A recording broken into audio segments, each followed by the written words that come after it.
ini sandal saya, hadapkan ke wanita itu dan katakan kepada jinnya supaya keluar.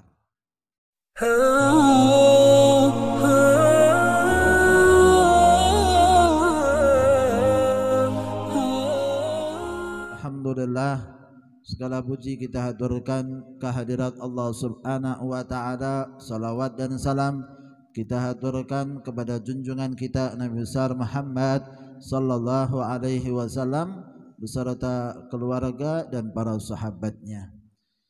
Ikhwan rahimakumullah, alhamdulillah saya sangat terkesan sekali ketika memasuki daripada masjid ini. Bukan hanya karena bangunannya, tetapi karena jamaahnya yang luar biasa. Masjid ini tidak hanya besar, tetapi makmur pula dengan jamaah orang-orang yang memakmurkan daripada kegiatan-kegiatan yang ada di dalam masjid ini. Dan itulah yang seharusnya. Dan terus terang saya sangat terkesan dengan suara imam yang luar biasa. Semoga Allah berikan kesehatan kepada beliau, panjang umur, sehat walafiat, selalu menyuarakan kita dengan bacaan-bacaan ayat-ayat Al-Quran yang luar biasa. Suara adalah karunia dari Allah Subhanahu wa ta'ala.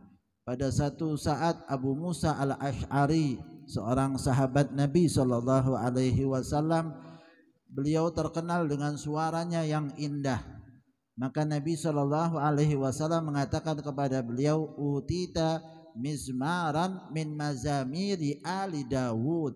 Kamu telah diberi oleh Allah Subhanahu wa taala seruling daripada seruling keluarga Nabi Dawud alaihi salam. Nabi Dawud alaihi salam adalah seorang yang mempunyai suara yang sangat indah sekali. Ketika beliau membaca kitab Zabur, ya, kitab suci yang ada yang Allah berikan kepada Nabi Allah Dawud alaihi salam, maka beliau membacanya. Ketika membacanya, air yang mengalir itu berhenti. Karena tidak ingin dia gerak berjalan, terlewatkan suaranya Nabi Dawud.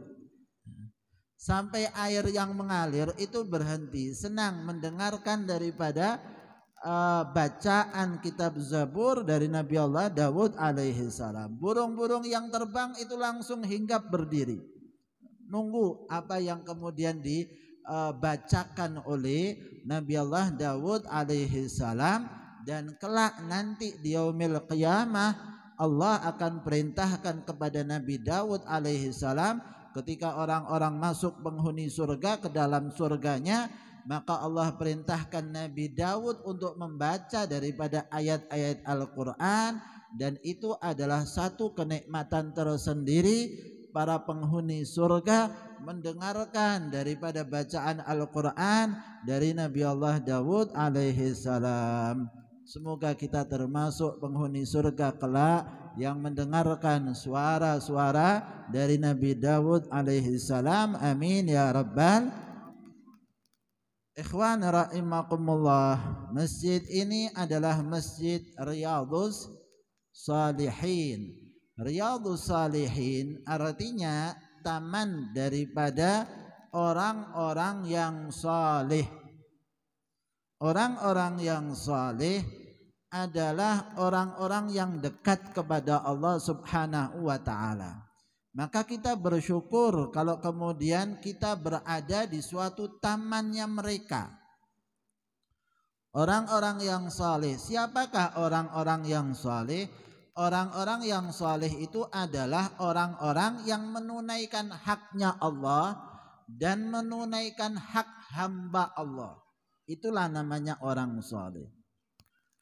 Haknya Allah dia tunaikan, haknya hamba Allah juga ditunaikan. Dan ini tidak gampang, tidak gampang. Bahkan ikhwan rahimakumullah, Anda bisa lihat di dalam ayat-ayat Al-Quran, para nabi dan para rasul di akhir hayatnya doanya untuk diikutkan bersama dengan orang-orang soleh. Nabi Allah Yusuf alaihi salam diantaranya. Setelah Allah ceritakan panjang lebar tentang kisahnya Nabi Allah Yusuf alaihi salam, maka di akhirnya ketika Allah sudah jumpakan dengan ayahnya dan kemudian jumpakan dengan keluarganya kembali di kota Mesir, maka beliau doa, tawaffani musliman wa alhiqni bis salihin. Matikanlah aku dalam keadaan muslim dan kumpulkanlah aku bersama dengan orang-orang saleh. Kumpulkanlah aku dengan orang-orang yang saleh. Siapa? Nabi, Rasul. Doanya minta dikumpulkan bersama dengan orang-orang yang saleh. Maka mereka, para nabi dan para rasul, itu inginnya juga dekat kuburnya pun dengan orang-orang yang saleh. Anda kalau pelajari dalam tafsir disebutkan Nabi Allah Yusuf itu wafatnya di Mesir. Wafatnya di Mesir. Dan sekarang mungkin Anda bisa lihat itu di video-video WA, selalu kemudian disebarkan makamnya Nabi Ibrahim di Yerusalem, di dekat Masjidil Aqsa.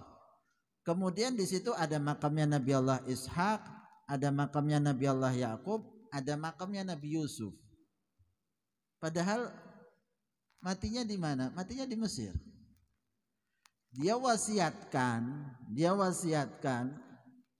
mungkin sedikit cerita ya, bahwa kita tahu kenapa kok orang-orang Bani Israel itu berada di Mesir. Ceritanya Nabi Yusuf ini.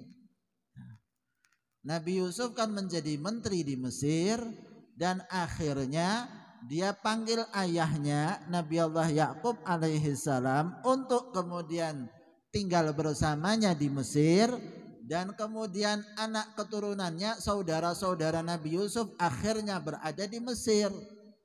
Nabi Yakub ketika wafat minta supaya dikuburkan bersama dengan ayahnya Nabi Allah Ishak dan Nabi Ibrahim. Maka ketika wafat dibawa oleh Nabi Yusuf sampai ke sana. Sampai ke Yerusalem dikuburkan. Dia pun kembali.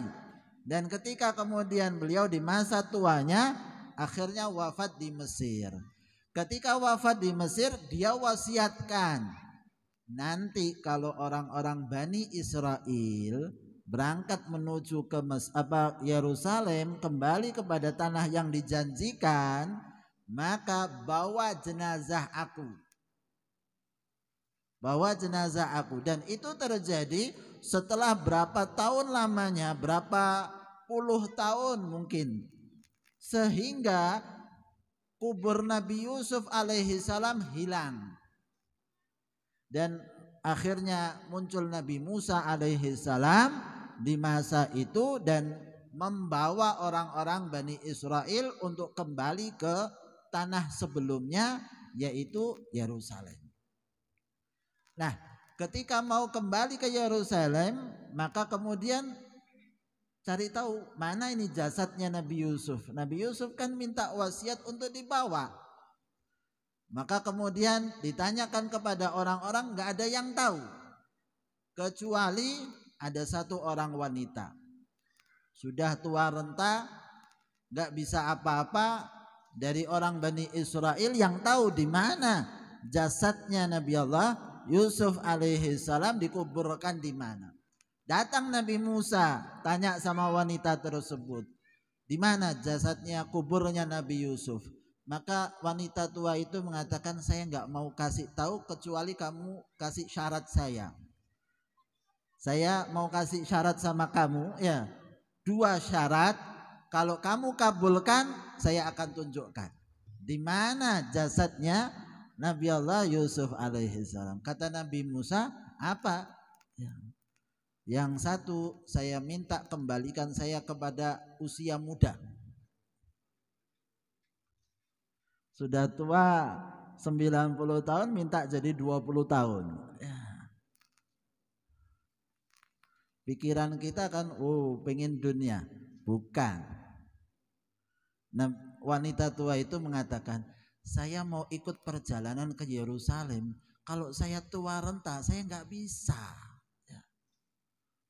Saya gimana perjalanan jauh? Saya harus kembali muda dulu untuk kemudian ikut bersama dengan kamu, Nabi Musa alaihissalam. Ya sudah, didoakan. Celing, jadi muda. Kembali muda lagi wanita itu. Satu. Yang kedua, syaratnya apa? Yang kedua, syaratnya saya minta jadi teman kamu di surga kelak. Wah, ini permintaan luar biasa ya. Pandai ini, wanita yang pandai semacam ini. Minta jadi muda, minta masuk surga bersama Nabi Musa alaihissalam. Ya. Wah, ini permintaan yang sulit ya. Doa minta sama Allah dikabulkan oleh Allah subhanahu wa ta'ala. Nabi Musa bisa bicara kepada Allah subhanahu wa ta'ala. Dan akhirnya wanita tua itu menunjukkan di mana kubur Nabi Allah Yusuf alaihi salam, dan akhirnya dibawa sampailah ke Yerusalem dan dikuburkan di situ sebagaimana saat ini ada. Dan ikhwan rahimakumullah, Nabi Allah Musa pun juga seperti itu. Nabi Musa alaihi salam dalam doanya ketika kemudian akan wafat, dan disebutkan dalam Sahih Bukhari, Rasulullah sallallahu alaihi wasallam mengatakan dalam riwayatnya, ketika Nabi Musa itu wafat. Wafatnya kapan Nabi Musa alaihi salam? Nabi Musa wafat ketika masa tih namanya. Apa itu masa tih? Masa tih itu adalah orang-orang Bani Israel tidak bisa masuk Yerusalem. Ketika kemudian Allah perintahkan, masuklah ke negeri Yerusalem, Palestina ini, kalian akan menang karena di dalamnya itu ada orang-orang kuat. Orang-orang yang tubuhnya besar-besar. Orang-orang Bani Israel takut. Maka mengatakan kepada Nabi Musa, kita enggak mau masuk sampai mereka sendiri keluar. Wahai Musa, kamu pergilah bersama Tuhanmu Allah subhanahu wa ta'ala berperang. Kita tak duduk di sini. Kita maunya duduk. Orang-orang Bani Israel enggak mau ikut perang. Diajak perang jihad fisabilillah enggak mau. Ya. Takut mati mereka itu. Nah, jadi dari dulu memang orang-orang Bani Israel itu orangnya pengecut. Ya. Tidak mau ikut perang bersama dengan Nabi Musa. Padahal Allah sudah janjikan kalau perang pasti dikasih kemenangan mereka. Tapi mereka enggan, tidak mau jihad di jalan Allah subhanahu wa ta'ala. Maka Allah haramkan Yerusalem bagi mereka 40 tahun lamanya. Di masa 40 tahun itulah Nabi Musa wafat sebelum masuk Yerusalem. Maka doanya Nabi Musa alaihissalam, ya Allah, dekatkan kuburku dengan Baitul Maqdis sejauh lemparan batu. Itu doanya Nabi Musa. Kenapa di Yerusalem? Ada apa di Baitul Maqdis? Kan disebutkan dalam ayat Al-Quran, alladzi barakna haulahu. Ya. Subhanalladzi asra bi'abdihi minal masjidil haram ilal masjidil aqsa alladzi barakna haulahu. Kami berikan keberkahan di sekitarnya Baitul Maqdis. Kenapa berikan keberkahan? Karena di situ banyak sekali jasad para nabi. Sehingga ikhwan rahimakumullah, kumpul dengan orang-orang yang saleh adalah kenikmatan tersendiri. Kenikmatan yang berbeda. Itulah yang diinginkan oleh mereka para nabi dan para rasul dalam hidupnya mereka, matinya mereka, kuburnya mereka, sampai nanti di alam barzakh pun itu yang mereka harapkan. Kenikmatan di dalam surga itu banyak. Ada kenikmatan makan, minum, dan lain sebagainya. Tapi ada kenikmatan yang sifatnya maknawi, ada kenikmatan yang sifatnya batin, ada yang sifatnya hati. Apa itu? Kan disebutkan Allah Subhanahu wa taala berfirman, "Wa may yuti'illaha war rasula fa ulaika ma'al ladzina an'amallahu 'alaihim minan nabiyyina wasiddiqina wasyuhada'i was sholihin." Siapa yang taat kepada Allah dan taat kepada Rasul sallallahu alaihi wasallam, maka balasan mereka apa? Balasan mereka adalah bersama, faulaika ma'alladzina, mereka bersama orang-orang yang diberikan nikmat oleh Allah Subhanahu wa taala. Siapakah mereka? Para nabi, para siddiq, para syuhada, dan orang-orang saleh. Itu kenikmatan tersendiri. Duduk kumpul dengan ulama, duduk di akhirat di surganya Allah bersama dengan para siddiq, para syuhada, orang-orang saleh, para nabi. Dan ayat ini turun berkaitan dengan sahabat Nabi. Sahabat Nabi yang kemudian ingin bersama dengan Nabi Shallallahu Alaihi Wasallam, kan semacam itu. Maka ikhwan rahimakumullah, itulah harapan terbesar. Kita sekarang nggak ada Nabi Shallallahu Alaihi Wasallam, maka jadikanlah kita bersama dengan orang-orang soleh di masa ini. Kumpullah bersama dengan mereka, duduklah bersama dengan mereka. Itu adalah keberuntungan yang besar yang tidak bisa didapat dan tidak bisa dinilai dengan uang.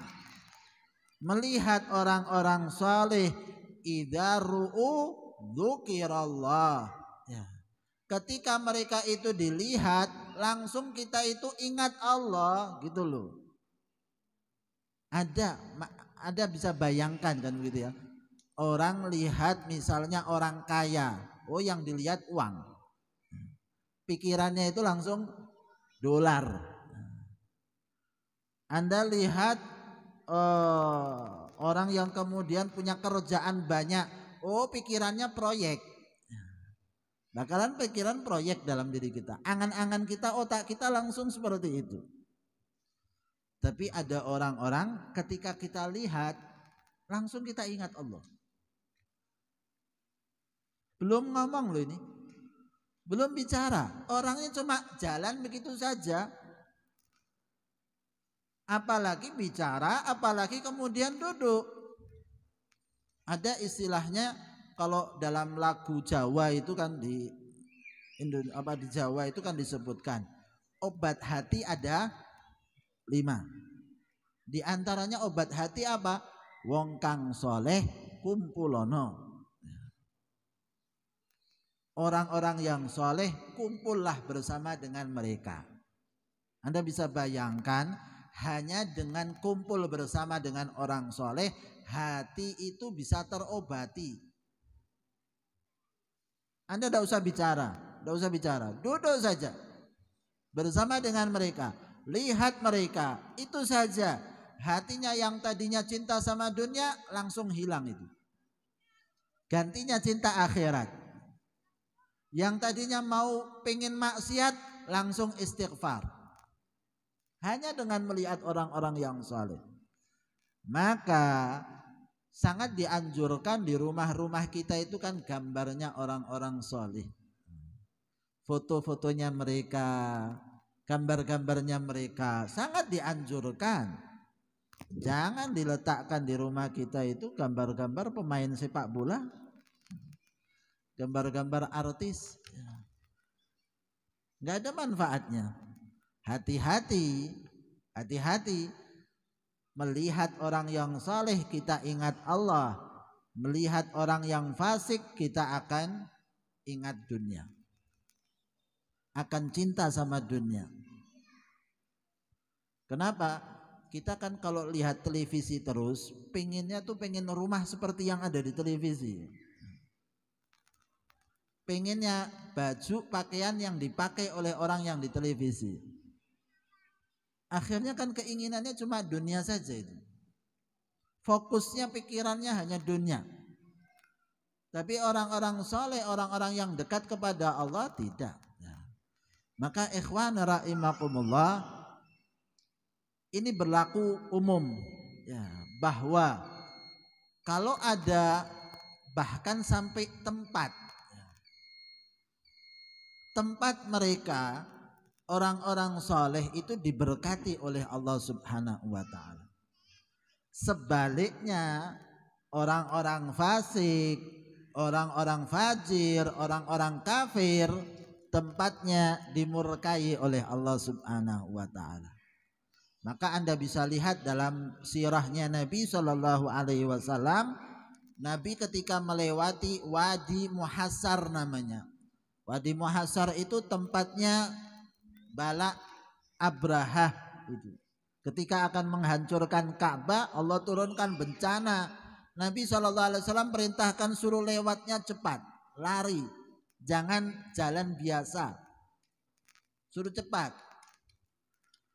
Dalam kisah yang lain ketika perang Tabuk, Nabi SAW melewati satu tempat, dulu umat Nabi Saleh kalau tidak salah atau Nabi Allah Hud itu ditimpakan azab di tempat tersebut.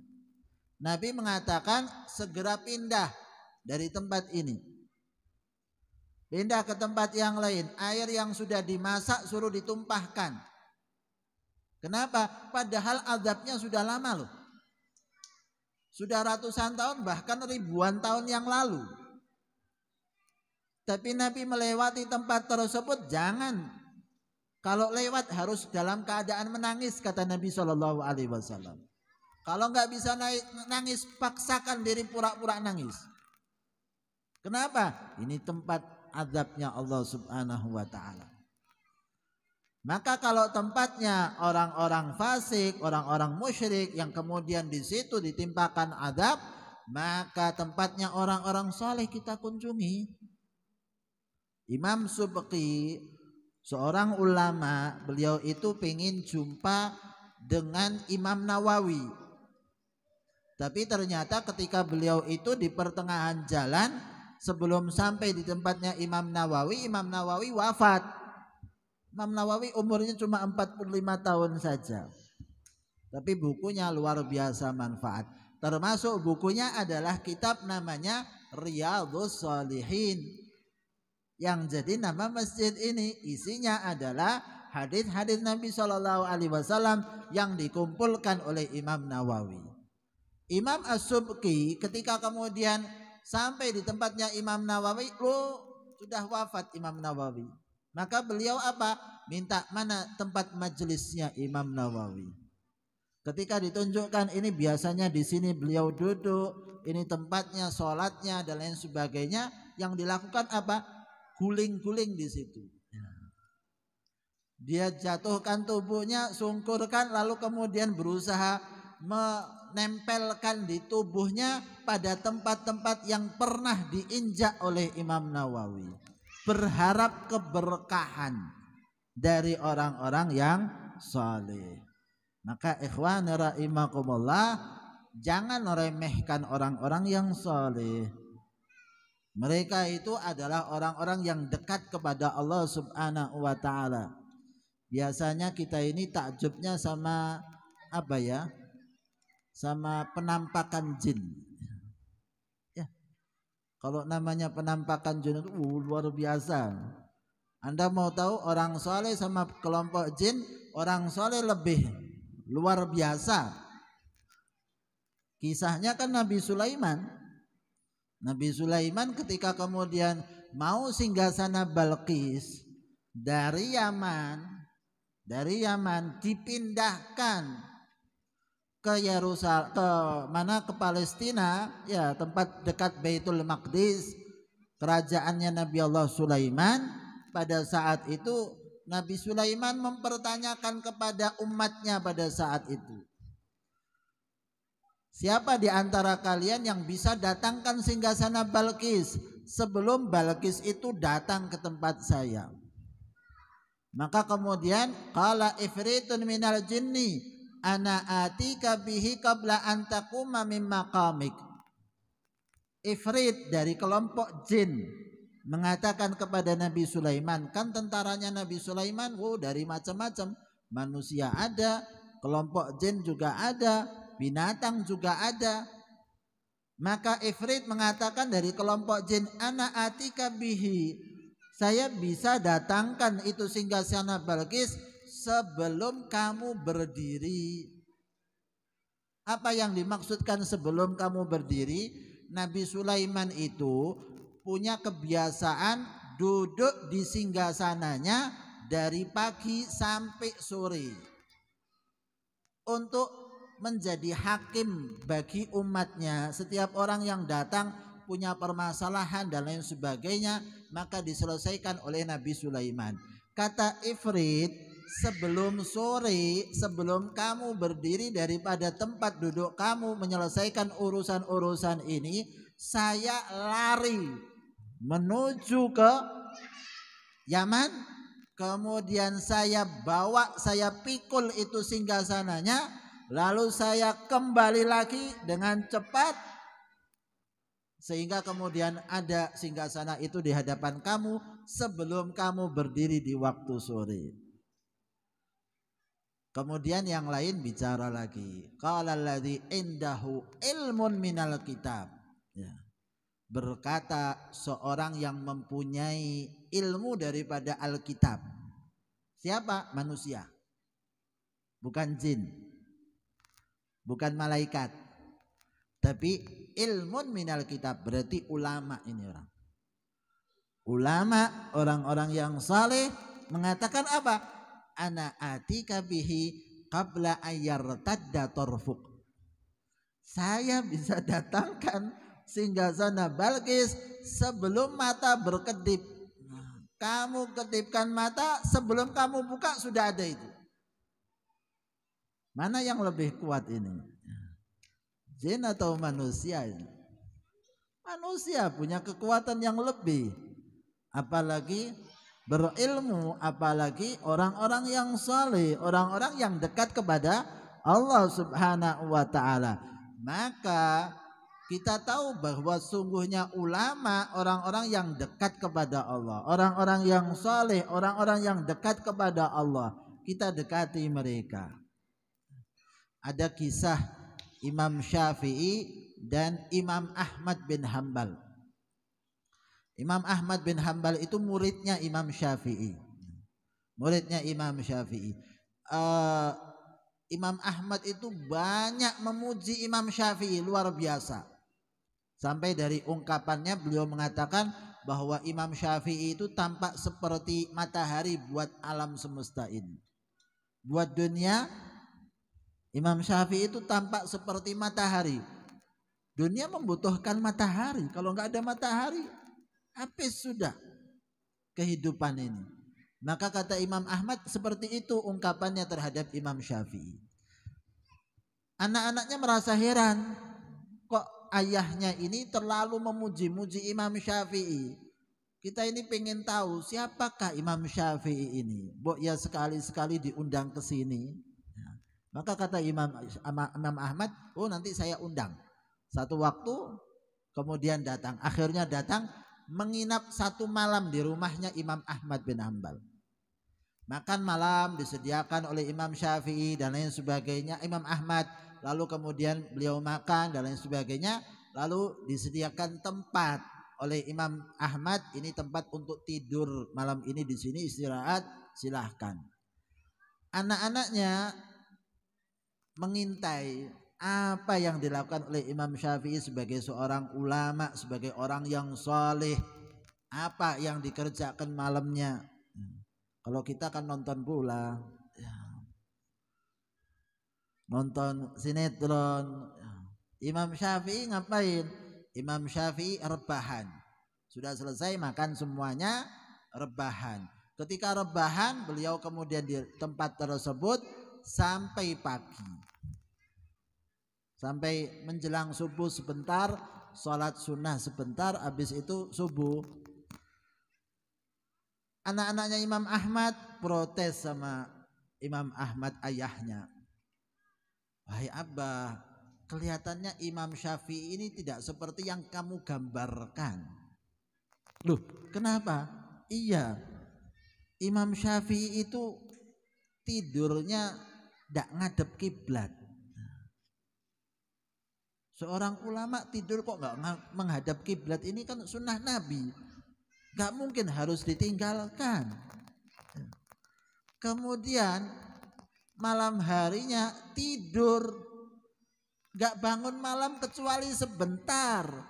Kalau kamu kan ayahnya Imam Ahmad bin Hambal, nggak tidur malamnya sampai pagi qiyamul lail mengaji Al-Quran. Tapi Imam Syafi'i malah nggak bangun-bangun malamnya, cuma sebentar aja sebelum subuh, 5 menit 10 menit wudhu, kemudian sholat sunnah 2 rakaat sudah subuh ya. Lalu kemudian nggak wudhu lagi ya. Mau sholat sunnahnya, mau sholat qiyamul lailnya tidak berwudhu lagi. Ini bagaimana Imam Syafi'i semacam ini? Maka Imam Ahmad bin Hanbal mengatakan, ya nanti kita tanyakan waktu sarapan. Habis sarapan kemudian ditanyakan, gimana tadi malam? Bisa tidur enak, nyaman? Oh, saya ketika rebahan tidur, saya seakan-akan melihat, saya seakan-akan hadis itu ada di hadapan saya. Sehingga tadi malam saya merenungkan tentang satu hadis Nabi SAW, yaitu ya Umair ma fa'alan Nughair. Rasul pernah mengatakan kepada adiknya Anas ibn Malik, namanya Umair. Dikatakan ya Umair ma fa'alan Nughair, apa yang terjadi pada Nughair? Nughair itu burung mainannya dia, mati. Maka Rasul kemudian menyenangkan hatinya dengan mengatakan ya Umair ma fa'alan Nughair. Saya ingat hadis tersebut dan alhamdulillah saya bisa ambil dari hukum tersebut 70 hukum dari hadis itu. Maka Imam Ahmad bicara sama anaknya, tuh Imam Syafi'i ternyata tidak tidur malam. Tidak tidur malam untuk umat Muhammad sallallahu alaihi wasallam. Kalau ayah kamu tidak tidur malam untuk dirinya sendiri, menyelamatkan dirinya sendiri, sholat malam, qiyamul lail, mengaji Al-Quran untuk dirinya. Tapi kalau Imam Syafi'i untuk umat Muhammad, ngambil hukum dari hadis Nabi sallallahu alaihi wasallam. Kemudian ditanya oleh Imam Ahmad bin Hanbal, tadi malam tidurnya rebahannya kok nggak ngadep kiblat, kenapa? Ya. Oh ya, saya itu mau menghadap kiblat, tapi waktu saya mau menghadap kiblat ternyata di belakangnya ada Al-Quran. Kamu meletakkan Al-Quran di situ, sehingga saya kalau mau menghadap kiblat jadi membelakangi Al-Quran, maka saya terpaksa rebahan begitu saja.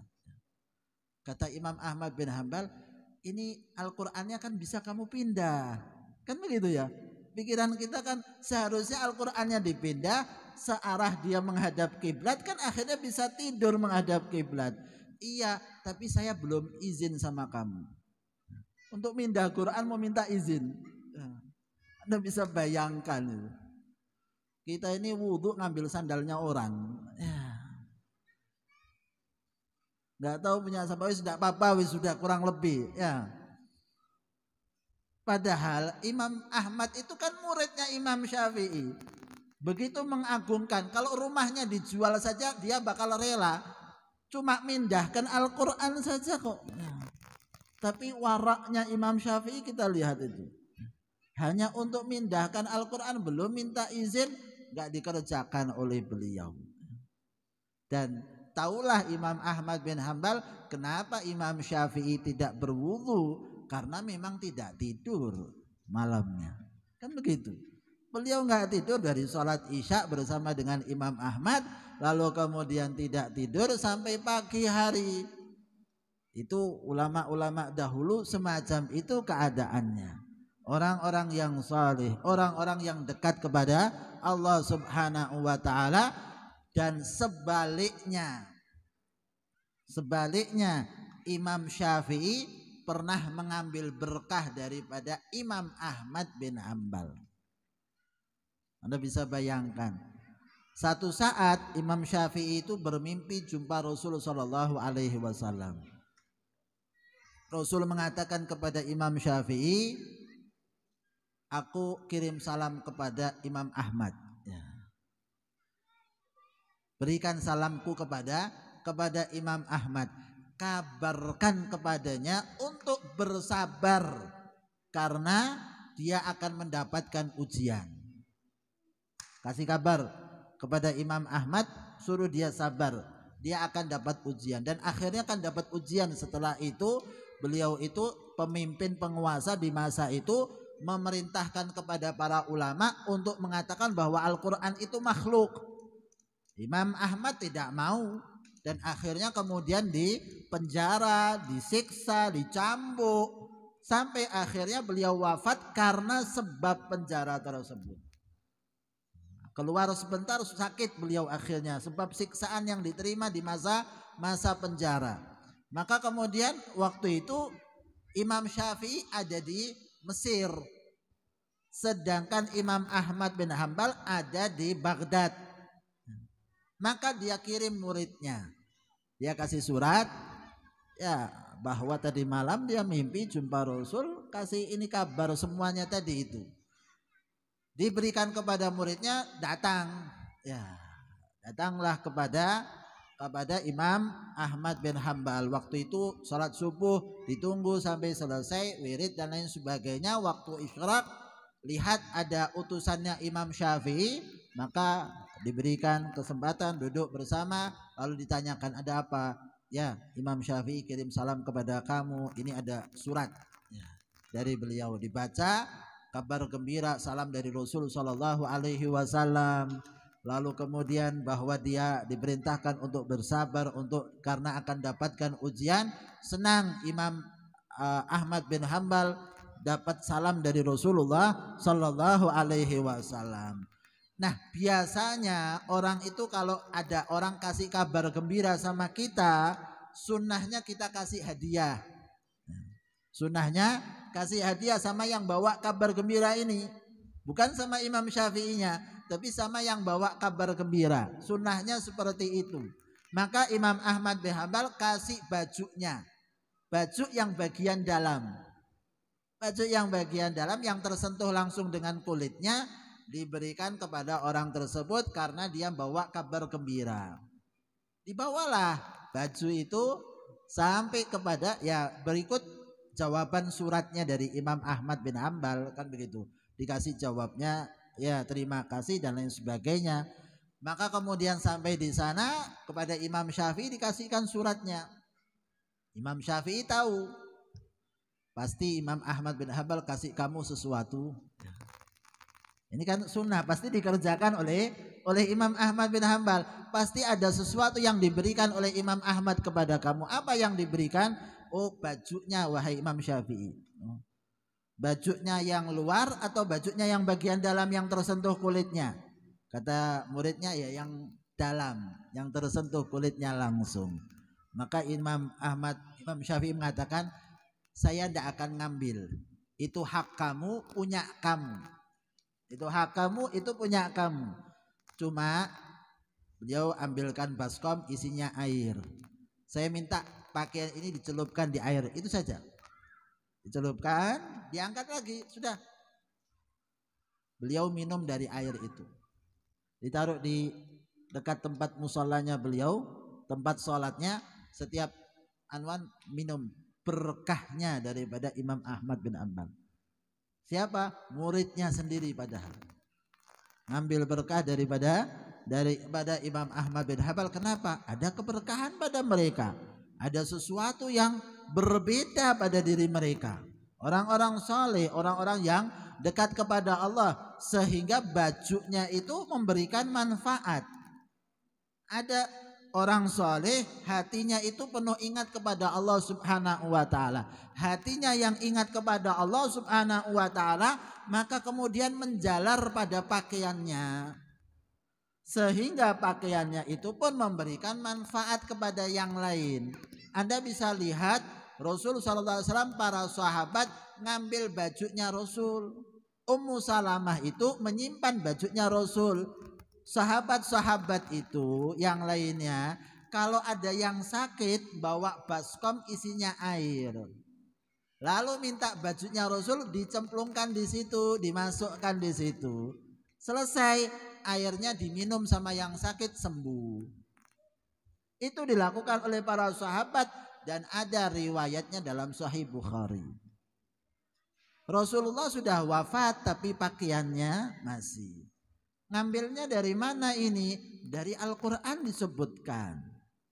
Nabi Allah Yusuf alaihi salam disebutkan kisahnya ketika kemudian ayahnya Nabi Allah Yakub sudah tidak lihat lagi karena banyak menangis. Banyak menangis karena pisah anak? Bukan. Ya. Beliau itu menangisi kenapa? Khawatir Nabi Allah Yusuf itu jalannya tidak sesuai dengan jalan ayahnya. Itu yang ditangisi sama Nabi Allah Yakub alaihi salam. Maka kemudian ketika berjumpa dengan saudara-saudaranya, diberikan bajunya Nabi Allah Yusuf, ya, qamisahu, ya, diberikan gamisnya itu. Kembali kepada ayah dan katakan untuk kemudian diusapkan di wajahnya. Ya. Falamma fasalatil iru, ya, ketika kafilah itu sudah melalui kota Mesir, jalan menuju Yerusalem yang jauh, Anda bisa bayangkan. Nabi Allah Yakub yang ada di sana bicara. Apa yang dibicarakan? Ini ajidu riha Yusufa. Aku sudah dapati baunya Yusuf sekarang. Anda bayangkan itu. Cinta yang luar biasa ini Nabi Allah Yakub sama anaknya itu. Sehingga Nabi Allah Yakub itu bisa mencium baunya Nabi Allah Yusuf alaihissalam dari jarak ratusan kilometer. Begitu pakaiannya jalan, ketika melangkah menuju kemudian ke Yerusalem, maka Nabi Allah Yakub mengatakan ini ajidu riha Yusufa. Aku dapati baunya Nabi Allah Yusuf. Maka ketika sampai, dilemparkanlah baju itu di wajahnya Nabi Allah Yakub, bisa lihat. Saya tanya ya, kenapa Nabi Allah Yakub enggak doa saja? Kan doa supaya dibukakan matanya kan selesai. Nabi Allah Yusuf seharusnya juga bisa doakan saja, kan begitu. Doa saja selesai, tapi apa? Lewat baju, lewat pakaian. Pakaiannya Nabi Allah Yusuf bisa memberikan manfaat bahwa ayahnya Nabi Allah Yakub alaihi salam akhirnya bisa lihat ketika diusapkan. Kalau pakaiannya Nabi Allah Yusuf bisa seperti itu, bagaimana dengan pakaiannya Rasulullah sallallahu alaihi wasallam? Maka ikhwan rahimakumullah, jangan heran ya, bahwa sesungguhnya kita ngambil berkah dari orang-orang saleh melalui apa? Melalui apapun yang berkaitan dengan orang-orang yang saleh, orang-orang yang dekat kepada Allah. Pakaiannya, bajunya, atau kemudian apa saja kita ambil minumnya, berkahnya dari mereka, itu wajar. Kenapa? Dari Rasul sallallahu alaihi wasallam tuntunannya, bukan dari mana-mana ini, bukan dongeng ini. Ya, ini benar-benar ilmunya ada, hadisnya ada, ayat Al-Qur'annya bahkan ada. Maka kita mengamalkan apa yang ada dalam Al-Qur'an dan mengamalkan pula daripada hadis Rasul sallallahu alaihi wasallam. Ada satu kisah menarik ini. Ini sampai jam 8 seperempat ya. Saya nanti buka pertanyaan ya. Monggo yang mau tanya-tanya berkaitan dengan masalah agama lainnya silahkan. Sebelum saya akhiri, ada kisah menarik, yaitu kisahnya Imam Ahmad bin Hanbal ya. Imam Ahmad bin Hanbal ini luar biasa. Ada putri khalifah pada saat itu kerasukan jin. Maka khalifah pada saat itu memerintahkan kepada orang untuk datangi Imam Ahmad bin Hanbal supaya datang ke istananya dan doakan supaya putrinya terhindar daripada kerasukan jin ini, keluar jinnya. Maka kemudian orang suruhannya datang sama Imam Ahmad bin Hanbal. Ini kamu dipanggil Imam Ahmad ke raja. Lu ada apa? Putrinya kerasukan jin. Oh, cuman itu. Saya nggak perlu ke sana. Ini sandal saya. Dikasih sandalnya, Dok. Ya. Nggak perlu Imam Ahmadnya datang ke sana. Ini sandal saya. Hadapkan ke wanita itu dan katakan kepada jinnya supaya keluar. Cuma pakai sandal lo ya. Cuma pakai sandal. Maka sandalnya dibawa. Dihadapkan ke wanita itu, wahai jin, kamu diperintahkan oleh Imam Ahmad bin Hanbal untuk keluar. Ini sandalnya. Keluar. Takut sama Imam Ahmad, takut sama sandalnya. Takut sama sandalnya Imam Ahmad bin Hanbal. Jadi Anda itu gak usah bingung-bingung sama jin. Ya, ini sama ulama ini luar biasa ini. Ya, ulama ini luar biasa. Sandalnya saja membuat orang kemudian jin itu keluar. Alhasil Imam Ahmad bin Hanbal wafat. Imam Ahmad bin Hanbal wafat. Ketika wafat, maka kemudian jinnya masuk lagi di wanita itu. Ya. Jinnya masuk lagi. Oh, kejadian seperti kemarin. Cari sandalnya Imam Ahmad bin Hanbal di mana? Ya. Maka dicari, murid-muridnya ada yang ambil sandalnya enggak? Ambil berkah, ambil sandalnya. Oh, ada. Fulan itu nyimpan sandalnya Imam Ahmad bin Hanbal. Maka diambil sandalnya, dihadapkan ke wanita itu. Ini sandalnya Imam Ahmad bin Hanbal, kamu diberi apa keluar? Jinnya enggak mau keluar. Loh kenapa kamu nggak mau keluar? Dulu kan kamu keluar. Iya, tapi yang megang sekarang bukan Imam Ahmad bin Hanbal. Dulu ketika Imam Ahmad bin Hanbal ada, kalau dia perintahkan saya keluar dari kota Baghdad, saya keluar. Tapi dia cuma perintahnya suruh keluar dari jasadnya saja. Kalau Imam Ahmad bin Hanbal dulu waktu hidupnya, sandalnya ketika dihadapkan saya, kata jinnya, nyuruh saya untuk keluar dari kota Baghdad. Bukan dari rumahnya, bukan dari wanitanya. Dari kota Baghdad, saya keluar kok.